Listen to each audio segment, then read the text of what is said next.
What about the idea, the security piece of this? Is the idea of integrating mobile and cloud and big data more of a security headache, or is it solve some security problems?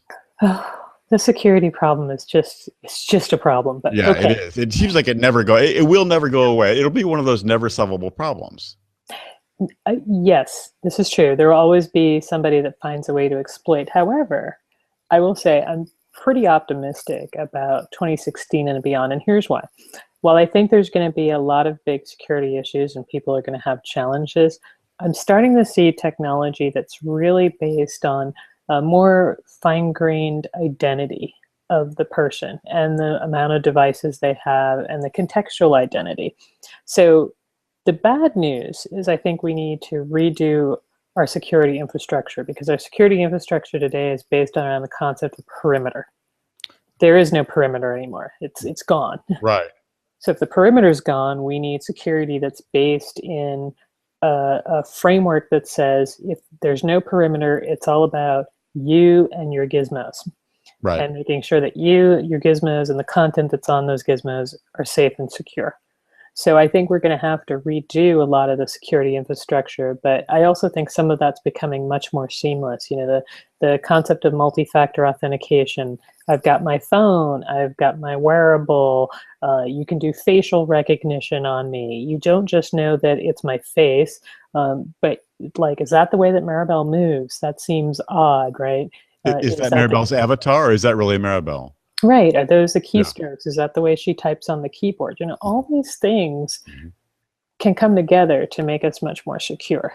It'll take time, but I'm optimistic that we actually have some loose ones now that could help.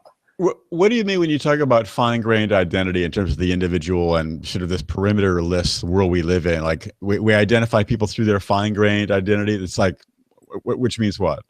Yeah, okay, so we were just talking a little bit about that, but let me start with the context of where we are today, right? So where we are today, if you're in an organization, you have an Active Directory username and password, and that's kind of your gateway to the world. You type in your email, you type in a credential, you're usually done. If you're super secure, maybe you're putting in some kind of token, maybe there's some second factor of authentication, right?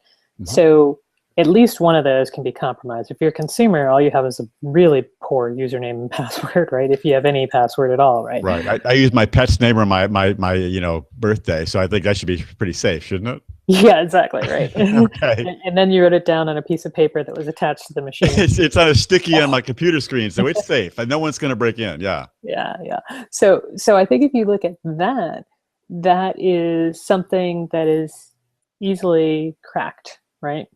And there's ways of, you know, I crack, you know, people have gotten very specific about how they get access to someone's machine and whose machine they get access to, because then they get the keys to the kingdom opened.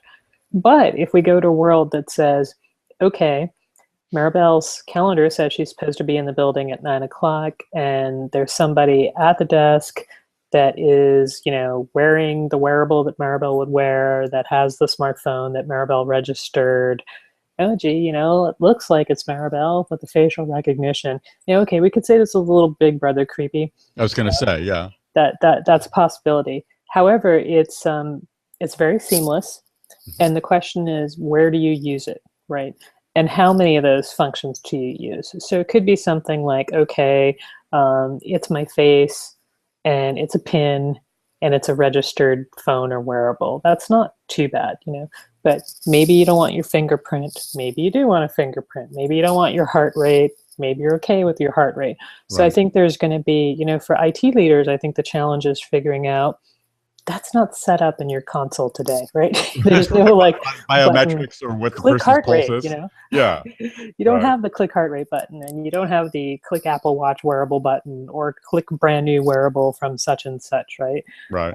So, you know, you've got, does it have a digital certificate? And, you know, is it, you know, IMIE number, blah, blah, right? So you've got some of the things, but not everything you'd need today. And I think that in 2016, we're going to see much more sophistication around that, which will give us some opportunity to say, I've got a higher confidence based on these 2 or 3 things that that's the person that should be accessing these services.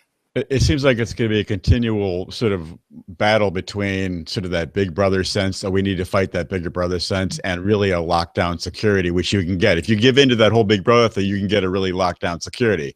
But where Yeah. do you find that balance? Yeah. And like I said, some of the things are more personal and some of the things aren't. And maybe there's, a certain set of opt-outs that have to happen where you say, okay, in the building, if they're there with their username and password and they've got their smartphone within close proximity, that's good enough, right? Because they've already gotten into the building, they knew their username and password. I knew that they had an Android or iPhone or whatever, and that seems to be close enough to the machine that it said, yes, I'm with the machine. Right. Okay, because who leaves without their cell phone anyway? Right. But, Right. so those, that might be good enough because you say, okay, there's enough security in the building. But on the other hand, if you are traveling and about, then there might be a different level of security that they require. So.